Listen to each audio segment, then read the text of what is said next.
Now, we do want to get to the big story this weekend that everyone is thinking about as they remember the September 11th attacks 20 years later. For those of us alive during the attacks, it's not hard to forget where you were. But for some Oregonians, their connection runs even deeper. I spoke with some who were there 20 years ago and also met someone who was not, but is trying to help all these years later.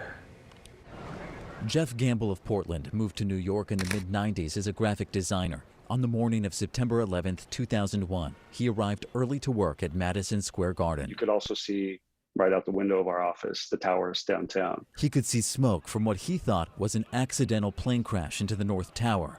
But then a second plane hit the south. What was that like in those moments? It just felt like we had reached a moment where everything was going to change. He knew he was witnessing history as many ran the other way. I quickly bought a disposable camera at a pharmacy and, started heading downtown.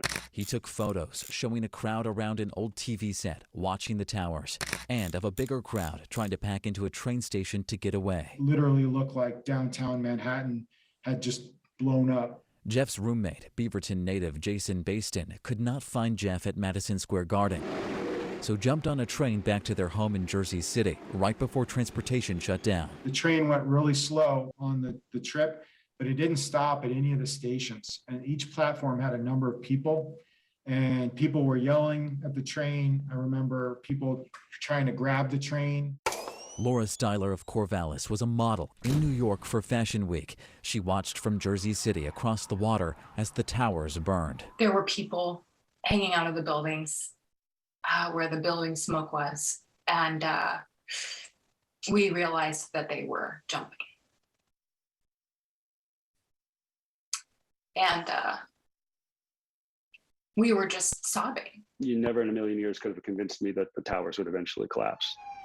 And as the first building gave way, Laura, watching from across the water, thought of everyone below. It was excruciatingly painful to not be able to warn them.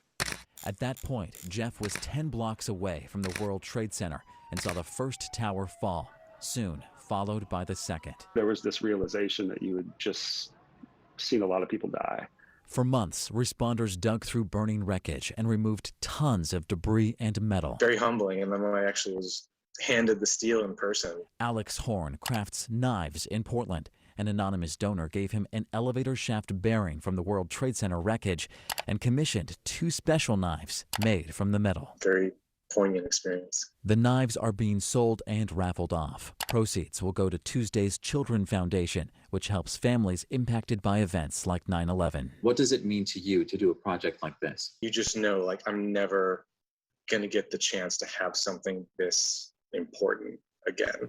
For Oregonians on the ground during 9/11, the hours, days, and weeks after were important too. Looking back now at what happened then, Yep. What is your takeaway? That there was this sense of we're all in this together and life is really, really valuable and there's nothing guaranteed.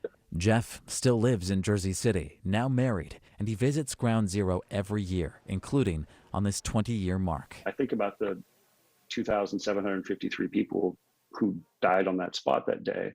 I don't take for granted the fact that 20 years later, I'm still here. His final snapshot shows the setting sun's glow over a devastated, smoky skyline. But with it, he carries this lesson. Grab the people that you care about and hold them close. Galen Etlin, KGW News.